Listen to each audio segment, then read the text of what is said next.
Hello प्यारे बच्चों, mission अंकुर channel में आपका स्वागत है।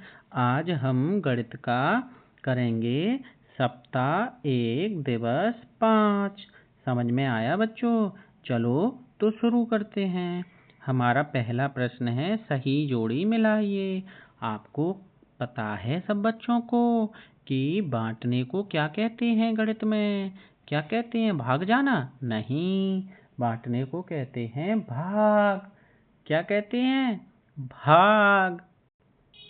तो प्यारे बच्चों, अगर आपको कितने दोस्त हैं आपके पास? मान लेते हैं 5 दोस्त हैं। कितने? 5। और 5 दोस्तों, 5 कितने हैं? दोस्त हैं। और उन्हें 20 चॉकलेट बांटनी है। तो कैसे बांटेंगे बच्चों? जरा बताओ। हाँ, इसको गणित में कैसे लिखते हैं? 20 और इसका क्या मतलब हुआ? 20 बच्चों को, मेरे साथ बोलो, 20 बच्चों को, हाँ 20 बच्चों को नहीं, 20 चॉकलेट 5 बच्चों को बांटनी है। 20 चॉकलेट 5 बच्चों को बांटनी है। ये बताओ इसका क्या मतलब है? 30 चॉकलेट 6 बच्चों को बांटनी है। इसका क्या मतलब है? बताओ। 24 पेन 6 बच्चों में बांटनी है। आपको समझ में आया कि नहीं आया? समझ में आया तो ये बताओ, ये सवाल करो सही। 30 रुपए को 6 बच्चों में बराबर बांटना है। कैसे बांटना है? बराबर, सभी को बराबर मिले। तो इसको गणित में कैसे लिखते हैं? बताओ। हाँ, ऐसे ऐसे ऐसे। हाँ, 42 लड्डुओं को 7 समूह में बराबर बांटना है।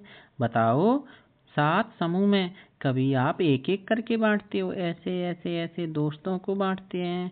लेकिन अगर आप टीम में खेलते हो तो कैसे खेलते हो? समूह में। फिर आपको समूह में चीजें मिलती हैं। कैसे मिलती हैं? समूह में। तो कभी कभी हम अकेले अकेले चीज भी देते हैं और कभी कभी हम समूह में भी बांटते हैं। है ना प्यारे बच्चों? तो अब बताओ। तो 42 लड्डुओं को 42 लड्डुओं को 7 समूह में बराबर बांटना है। तो कैसे गणित में लिखेंगे? ये रहा। हाँ, 24 पेन को 4 4 के समूह में बांटना है। तो कैसे लिखेंगे? ये रहा।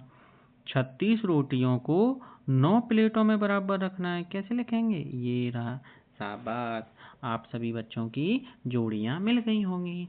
अब हम चलते हैं अगले प्रश्न पे। बताओ मेरे प्यारे बच्चों, अगला प्रश्न क्या है? पढ़ो मेरे साथ। दुकानदार ने 28 किलोग्राम फल 4 व्यक्तियों को बराबर मात्रा में बेचे। मुझे बताओ, समूह में या व्यक्तियों, अकेले अकेले? बेटा अकेले अकेले। 28 किलोग्राम कितने? 28। तो प्रत्येक व्यक्ति ने कुल कितने किलोग्राम फल खरीदे? एक दुकानदार है, सवाल समझो पहले। एक दुकानदार है, उसने 28 किलो फल बेच दिए हैं और 4 व्यक्ति खरीद के गए हैं। अब आप बताओ मुझसे पहले, एक दुकानदार ने 28 किलो फल बेच दिए हैं, 4 व्यक्ति उससे खरीद के ले गए हैं। तो बताओ मेरे प्यारे बच्चों कि और बराबर खरीदे हैं उन व्यक्तियों ने, तो एक व्यक्ति ने कितने खरीदे होंगे? ये देखो, अगर आपको नहीं आता तो ऐसे करेंगे, नहीं तो ये रहे 4 व्यक्ति। कितने हैं? 28। तो बराबर करते हैं, 1 2 3 4। 28 हो गए क्या? नहीं।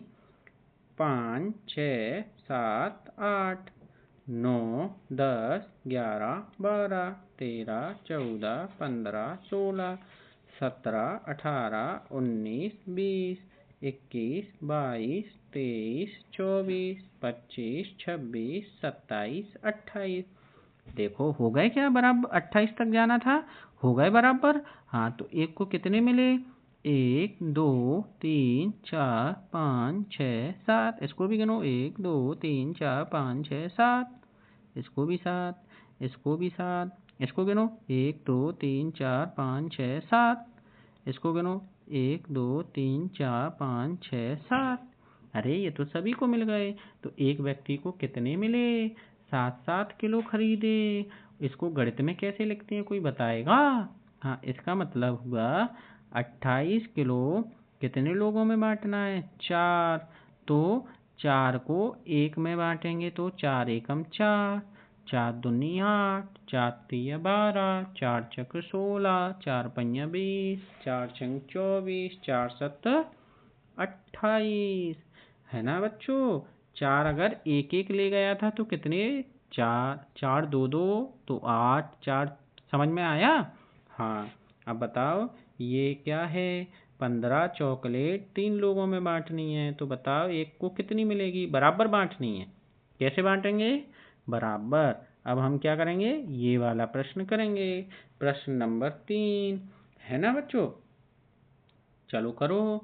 इसका क्या मतलब है? 15 चॉकलेट। क्या मतलब है? 15 चॉकलेट 3 बच्चों में बांटनी है। या तो आप ऐसे बांट दो, या 3 का पहाड़ा पढ़ो। 3 एकम 3, 3 दूनी 6, मतलब 3 दूनी 6, 3 त्रिक 9, 3 चौक 12, 3 पे 15। समझ में आया? ठीक है बच्चों। ये देखो, ये कितनी हैं? 24। ये कितनी? 3 3 मिली हैं। कितनी मिली हैं? 3 3। कितनी? 3 3। 24 चॉकलेट एक व्यक्ति को मिली हैं 3 3। है ना? तो कितने व्यक्ति हैं? 24 चॉकलेट हैं, एक व्यक्ति को मिली हैं 3 3, तो कितने व्यक्ति हैं? 3 का पहाड़ा 24 तक पढ़ो, तो 3 8 24। है ना बच्चों?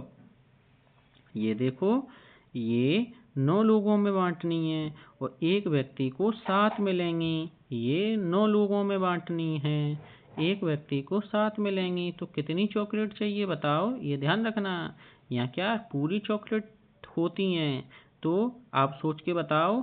9 लोगों में बांटनी है, एक व्यक्ति को 7 मिलेंगी, तो बताओ कितनी हमें चॉकलेट चाहिए? तो 9 का पहाड़ा देखो, 9 कितने लोगों को, एक व्यक्ति को कितनी मिलेंगी? 7। है ना? तो 7, और कितने को? 9 को, तो 7। दूसरे को भी 7 7 7 7 7, 1 2 3 4 5 6 7 8 9। इन सबको जोड़ेंगे तो क्या करते हैं? गुणा करते हैं कि नहीं? तो 7 का पहाड़ा 9 बार पढ़ेंगे, कितना आया? 63। कितना आया? 63। समझ में आया प्यारे बच्चों? अब देखते हैं हम अगला सवाल। क्या देखते हैं? अगला सवाल है, सोहन के पास 49 बॉल हैं।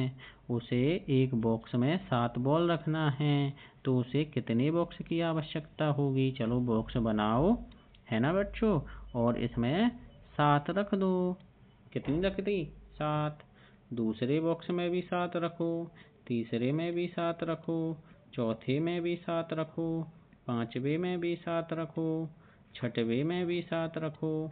हाँ, 7 रखो। है ना? अब 7 का पहाड़ा पढ़ो। यहाँ एक में रखी तो 7 बॉल, 7 दूनी 14 बॉल रख गई, 7 तिया यहाँ तक 21, यहाँ 28, यहाँ 7 पंजा 35, यहाँ 7 छंग 42, 7 7 पूरी बॉल हो गई। तो कितने डब्बे चाहिए? 1 2 3 4 5 6 7। कितने डब्बे चाहिए? 7 डब्बे चाहिए। इसको अगर गणित से करना है तो कैसे करेंगे? हमें 49 बॉल रखनी है 7 डब्बे में, तो कितने चाहिए? 7 7 49। ये भी सही और ऐसे भी सही। चलो बच्चों, अगला प्रश्न है, शिक्षकों ने 35 छात्रों को बराबर संख्या के 5 समूह में बांटा। आपको समूह में सर बांट देते हैं टीम में, कि 3 टीम होंगी, 4 टीम होंगी, ऐसे ही 5 समूह में बांटा है। 1 2 3 4 5, है ना? एक टीम में 5 लोग होंगे और कितने बच्चे हैं? 35। तो बताओ कितनी टीम, प्रत्येक समूह में कुल कितने छात्र हैं? 35 छात्रों को बराबर संख्या के 5 समूह में बांटा है। बताओ, 5 समूह बनाए हैं, मतलब 5 टीम बनाई है। 1 team, 2 team, 3 team, 4 team, 5 team. बच्चे कितने हैं? 35। तो बताओ मेरे प्यारे बच्चों, एक टीम में कितने लोग होंगे? तो 1 2 3 4 5 6 7, ऐसे करोगे या ऐसे करोगे? 35 हैं, 5 टीम बनाई है तो एक टीम में कितने होंगे? 5 का बाड़ा 35 तक पढ़ो। 5 एकम 5, 5 दूनी 10, 5 तीन 15, 5 चौक 20, 5 25, 5 छक 30, 5 7 35। तो एक टीम में कितने होंगे? 7। है ना प्यारे बच्चों? तो आपको समझ में आया? आपको वीडियो कैसी लगी? कमेंट में बताओ। ठीक है प्यारे बच्चों, मिलते हैं नेक्स्ट वीडियो में।